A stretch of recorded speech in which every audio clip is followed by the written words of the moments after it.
But have you ever felt like you had to put on a certain persona in a certain place? That, to your fans, you have to be a certain way. They're expecting a certain version of you. To your lover, they're expecting a certain version of you. To your parents, to your family, to your siblings, they're all expecting from you.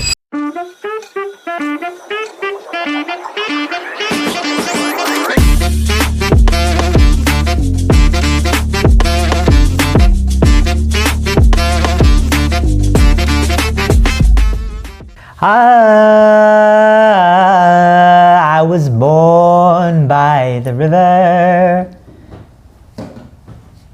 Welcome, my friends, to Grace-Led Leaders, the home for all us multi-passionate unicorns to come together to scale our sails, to expand our hearts, and to have so much fun and connect. Welcome back home. Now, in today's conversation, we'll get to it, but frankly, I'm tired. I'm feeling tired physically. I can feel it in my shoulders, I can feel it in my toes, but somehow I had, said that yes, I'm still available for recording this conversation. And something that interests me is, I've been speaking for over a decade now. And so I know how to manage my state. I know how to emotionally regulate. I know how to change and get into a hyped state and all these kind of things, right? But have you ever felt like you had to put on a certain persona in a certain place? That, to your fans, you have to be a certain way. They're expecting a certain version of you. To your lover, they're expecting a certain version of you. To your parents, to your family, to your siblings, they're all expecting from you. And what I find is that even when I have these expectations of myself, it can get really tiring. And so what's fascinating is I wasn't tired when I was downstairs drinking they got me a really nice hot water with honey. I wasn't tired when I was on my way here. I was mellow, but I wouldn't say I was tired. But as soon as I came here in front of the camera, I felt this tiredness overcome my shoulders. And I can even feel them now. And if I were to fill into that, I think I'm partly responsible for that, which is I am setting an expectation of myself to be a certain way in front of you. And lately I've been really upset with the expectations that I place on myself. And a conversation that has become more and more in my awareness, even this morning, just relaxing on the veranda. As you know, I'm staying with two friends of mine, and they have two young kids, so I got to hang out with them, one of their aunties, the mother, and just the conversations that, do you ever get those moments where people can say something and just 2 or 3 words of what they said is all you need to hear? And so for me, it's this this voice break, maybe we're about to have a breakthrough. It's this really interesting paradox of, where am I caging myself in my own expectations? Which is shocking, right? Because so often people are like, you gotta have standards, you gotta, know what you're available for, you gotta know who you're here to serve, you gotta, know what you will or will not tolerate. And sometimes the little girl and the little boy inside of me just wants to allow, just wants to go on an adventure and see what comes. And so I'm in this really interesting fluctuation of, hey, having desires, having goals, having ambitions, and then allowing the space to flow and not having those expectations. And so I feel like a really interesting conversation for today would be just that. Where do our expectations serve us, and when do they suffer us?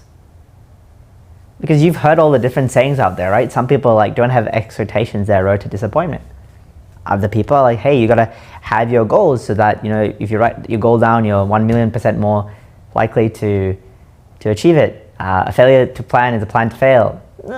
You've heard all these sayings, right? And you've heard more nuanced ones as well, which is follow your inspiration, follow your excitement, follow your heart, follow your inspiration. And I find that whenever I feel like I've landed on the truth, wow. I'm more and more, you can see my whole body opening up. I'm more and more embrace my humanness and my naivety in that knowing it is a truth. And this is something that also really flips with me, the concept of the truth. I've seen so many people who go from institutionalized religion, so whether it's Christianity, Islam, Sikhism, Hinduism, Buddhism, Judaism, whatever it might be, and then they make a radical shift to the other side of the spectrum. Typically, I haven't seen so much of atheism, but they swing all the way to like New Age philosophy, which is like, hey, I'm spiritual, but I'm not religious. You know, so they might be into like a hippie, like the stereotypical image of a hippie. Make sense? So they're into New Age stuff, crystals, channeling, light language, things like this. It's like this radical shift.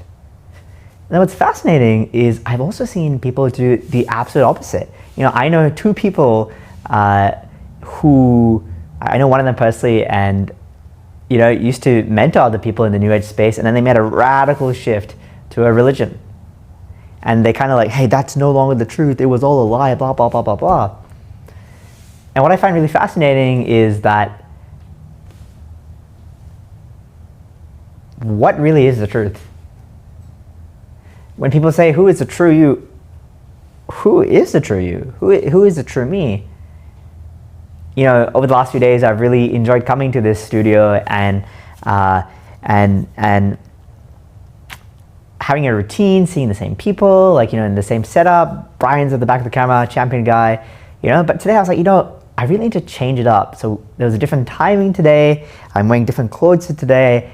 I'm wearing these like corally shorts from India as opposed to white shorts. I wore a hat today. And there was this yearning in me subconsciously, I feel, and now it's more conscious, which is interesting, right? And maybe you have this yearning as well. I mean, there's a reason you're watching this video, isn't there? Maybe there's a yearning to reimagine ourselves.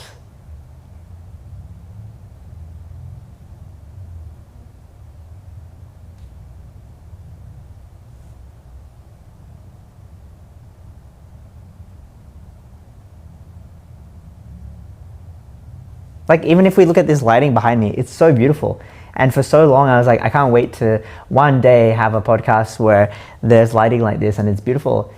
And now there's a part of me that also yearns for, hey, what if we did this video setting in a place where, you know, downstairs there's a beautiful view of rice paddies and there's greenery and there's nature. And so what's fascinating to me is that there's so many different identities within our one identity. And sometimes I yearn for that solidity, that concreteness of, you know, what is my Instagram bio, or what is my LinkedIn description, or when somebody asked me, you know, just yesterday, when somebody asked me at a barbecue, what do you do? I want to be able to give them a concrete answer. But somehow it's that process of creative tension. It's that process of massaging. It's that process of playing with it, of massaging it, almost fighting it, I'll say. Play fighting, I should say, you know. As I mentioned, you know, the estate I'm staying in, there are two buildings. I stay in one building, and in the other building, there's a house with a husband, a wife, and their two beautiful sons. And one of the younger son, yesterday, Zion is his name, he started like, Zion, he started wrestling with me for no reason. And there were times where it went from play fighting to a bit more than play fighting. But we came back to the play fighting essence. And it was fascinating to see, like, you know, there's a part of me, maybe it's the inner boy, maybe it's just the inner person who loves this concept of play fighting. Puppies do it too, you know? And so it's almost this drama, this challenge, this adrenalization of me and my message, me and my expression, me and my art. And today I feel tired, one, because of the expectation we talked about earlier, but I also feel tired because I feel like I've experienced these two states where when I'm in the chaos, I'm yearning for clarity. And when I'm in the clarity, maybe I'm subconsciously yearning for chaos.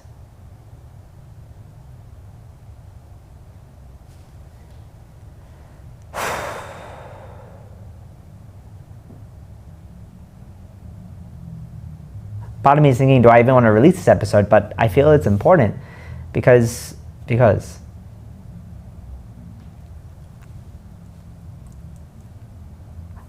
And I can hear my mentor's voices in my head asking, what am I secretly gaining by having this fluctuation?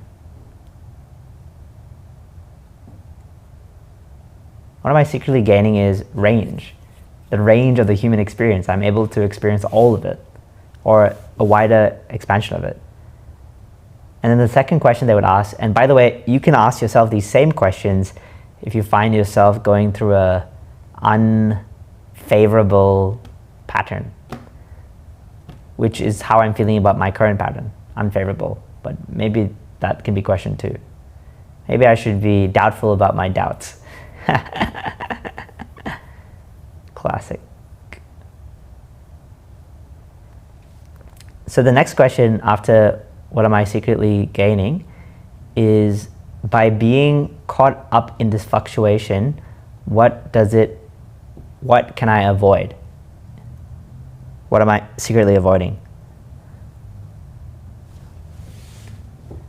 Claiming? Yeah, the word that comes from is claiming. This was something that I journeyed in my previous or my former relationship, which was I wanted to feel more claimed and chosen. And so how am I using this fluctuation as an avoidance strategy from the claiming? The claiming of what? No, the claiming of where? Where am I being invited to foster? No, to feel more claimed? Claiming, yes. Where am I being invited to feel more claiming? With my woman? Nope. Yes? Nope. With my work? Yes. Hey, P.S. If you haven't picked up already, this is happening in live time. So welcome to my thought process and a little bit of my feeling process. I can see myself self-soothing. So what's the question again? Where am I being invited to feel more claiming? In my work.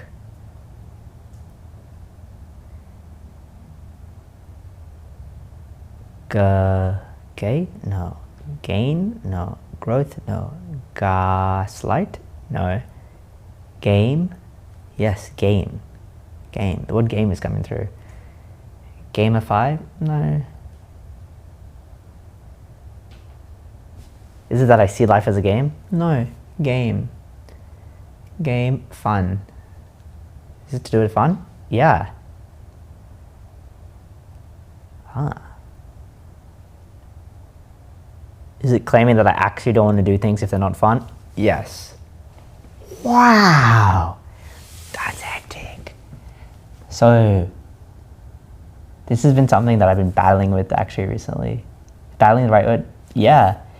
You know, there's one school of thought that's like, hey, it's even interesting, as I use the word school, I can see the image of a teacher, and when we're kids, we like outsource some of our authority to teachers because they're seen as like the second highest rank after our parents, right?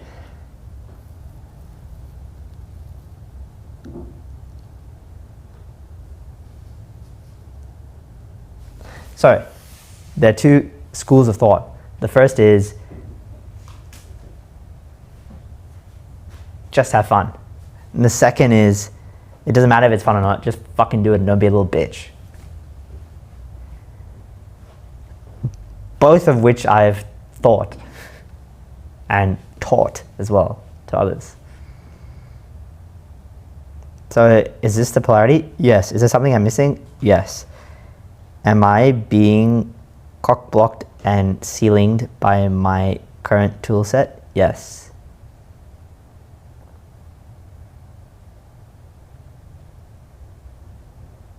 Is this too predictable that it's limiting my growth? Yes. So then the question becomes, what is a less traveled route for you to explore this now? Alrighty. Let's go. So I feel like just so you know, we're here in a studio right now. So there's like obviously this what you can see, but there's lights over here. There's Brian at the back. There's like a monitor over there. My hat falling down. I take my hat off to you, Brian. Thank you. It's the bathroom over there, and there are a bunch of like little props here. So we're talking like there's a bookcase. So what I'm going to do is we'll keep the film rolling, please. Is I'm going to see what props catch my attention, bring them back to the table, and we'll see what happens. But we'll keep because you can hear me, right? Okay, so maybe I'll walk through the process. So, all right, I'm here at a bookshelf. I can see a candle, and I can see a cup. One more thing, and I feel like there's one more thing. There's one more thing. There's one more thing. Is it it? Yep. There's something else. I don't really know what this is. Is it it? Is there more? No, this is it. Can you still see me if I'm here? Brian, you can still see me? Yeah, cool. Just adjusting the camera. This is cool. This is cool. I mean, this is really sensitive. I read it in the contract, right? Okay, let's see what happens. You can see my shadow as well. This is interesting. Is it just about the shadow? No. Do I need this? No. Do I need this? Yes. Do I need this? Yes. Do I need that? No. Hopefully you can still see me.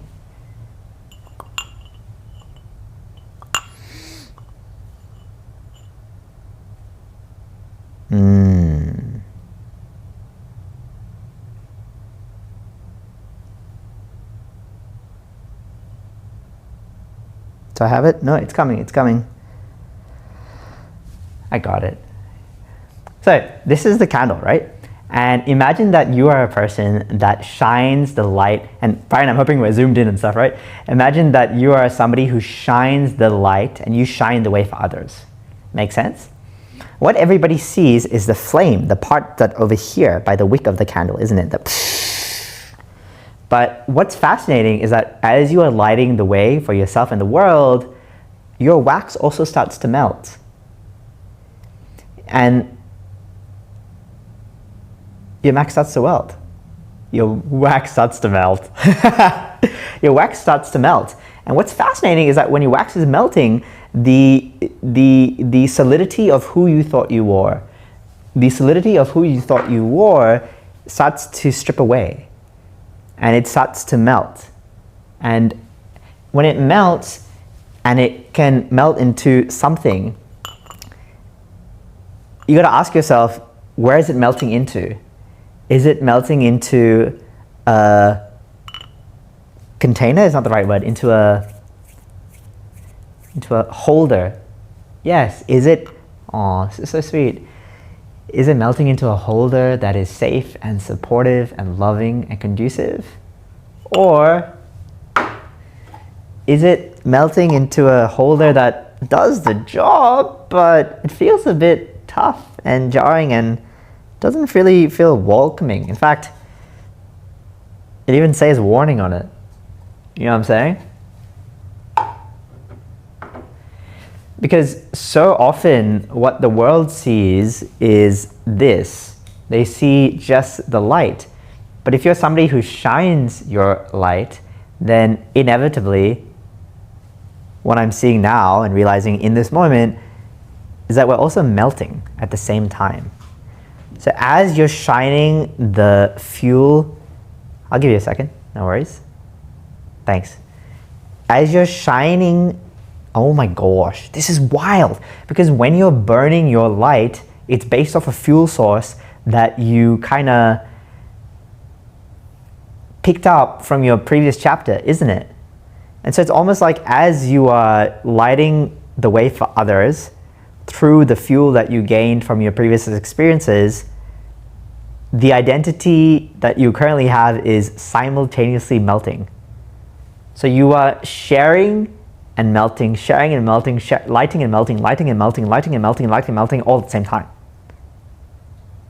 Fuck. Isn't that hectic?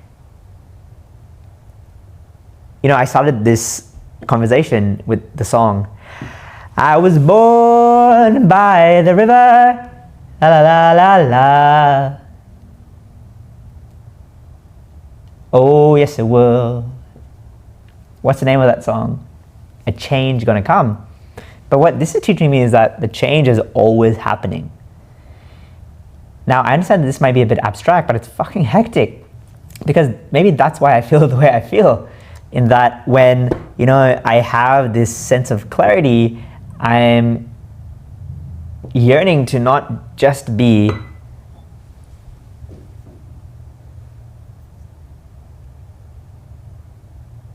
one version of me.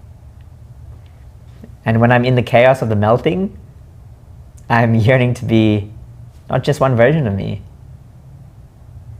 And it's fascinating, lately I've been like, you know what? Is it time for me to engage a mentor? I've spoken and taught people in 16 countries, spent over 300K. It's been over a decade. AUD, by the way, Australian dollars. I'm like, surely I've learned a lot of what there is to learn, right? And I've trained other speakers and mentors, so what's the deal? And through this conversation, what I'm realizing is that all the work and all the self-development and all the travel and growth I've experienced and invested in the last decade has created the candle that today gets to shine brighter than it's ever shined.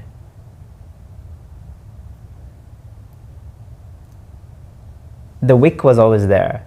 The wick, this top part of the top, the wick was always there, but I've helped really elevate the candle. And as I'm shining and sharing what I've learned and who I've become, I'm simultaneously melting. And I would love a holder. I'd love to be held as I melt. I'd love to be held as I navigate these uncertainties. I'd love to be held as I, really battle with these paradoxes. And held, does it have to be a mentor? No. Because to be held and to be led are different things. Ideally, my belief is that, and my perspective and what is true for me, is that I'd love my leader to also be able to hold me. So they're not only able to stretch and inspire me, but also hold me in my softness and my mush. And I ask myself now, is it really that I feel like I can lead myself? And don't get me wrong, I have specific mentors on specific things. So for example, in the podcasting game, in the speaker fee game, and to some extent they're, not really. Yeah, those are the two main games that they're helping me with, you know what I mean? But where am I allowing myself to be held?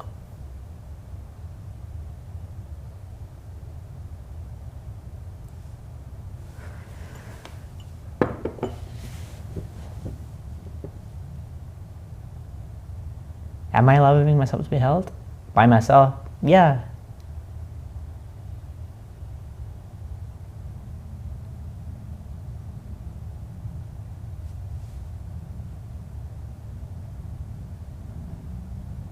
Do I know the answer? No, I don't know the answer.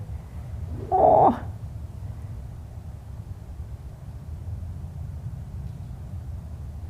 Do I have friends who I can share my sweet and my sour with? Yes. Do I have mentors I can ask questions to? Yes. Do I have a relationship with myself where I can hold myself? Yes. So what am I really yearning for?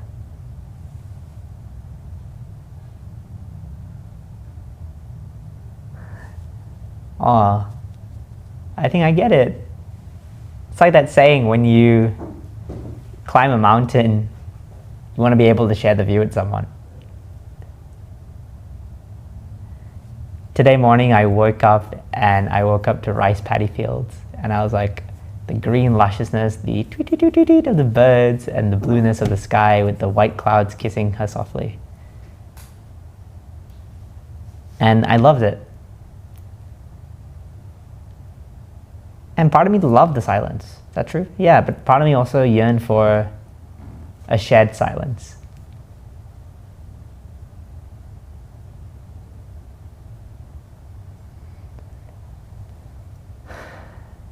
I was at a singing retreat maybe 2 to 3 months ago, and a friend of mine was running an event separately, and I said I couldn't make the whole thing, but I'll come for a day. So I came for a day, and I was her guest, which was really beautiful. And there was somebody there who I had spoken like 3 or 4 sentences to maybe 3 times over the last 3 years. But after I watched her present and in her magic, I really respected her. And then later on, I went and I stood next to her. She was talking to somebody else. I said, "Hey, I've come to stand next to you. I hope that's okay." And she said, "Yes," in a beautiful Eastern European accent. "Yes, you are welcome."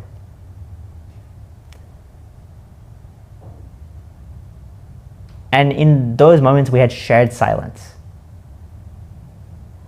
I really feel that when we are able to relax into shared silence with somebody who we just feel gets us and we just get them, this rasa, this essence, this energetic frequency, the sweetness of shared silence. And so this is really making me take a step back.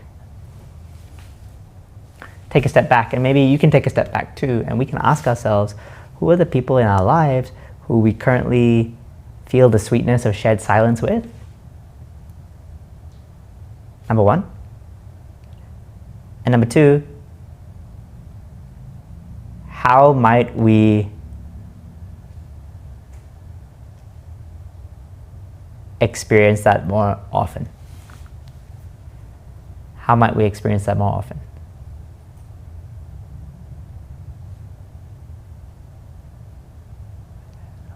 I feel like I have someone to message. Maybe I'll message them right now.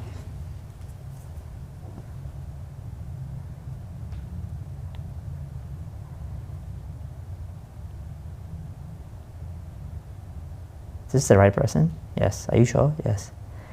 Hey, love, how are we? I hope you're doing well. It was so much fun seeing you at India. You had such a good point, you know. Some people meet at Starbucks, but we met at the choir, we met there and all these other places.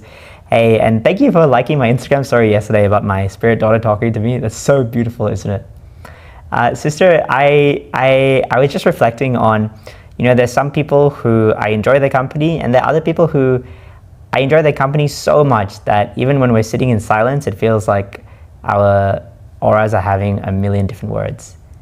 The sweetness of shared silence. So I'm coming to your part of town this weekend. I'm coming for some ecstatic dance and some kirtan, and I'm staying on Saturday night. So I'd love to just spend is an afternoon too long? No, I'd love to spend an afternoon together and have no plans and just enjoy each other's energy. I love you. Bye. All right, we've sent the message.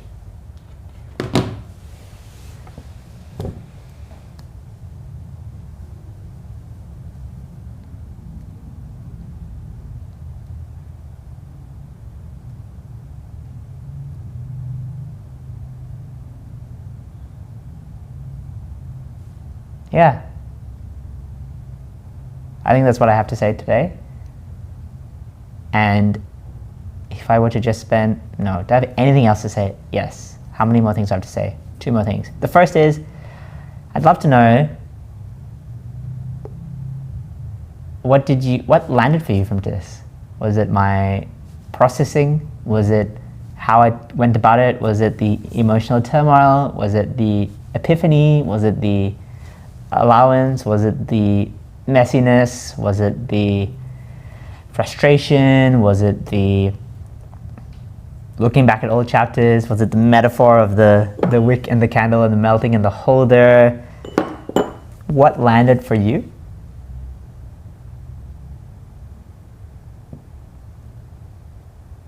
What landed for you? And also, thank you, because I really feel like I'm at my edge. As in, this is the edge of my comfort zone right now in this moment. I've never truly shared like this before. Especially not in front of like a group audience. So I'm feeling a bit uneasy. And I'm also feeling alive. Yeah. I feel like this energy pulsating through me. Is it a fear response? No, I feel alive. I was calling in a challenge, and I think I found it. See you in our next conversation, and thank you.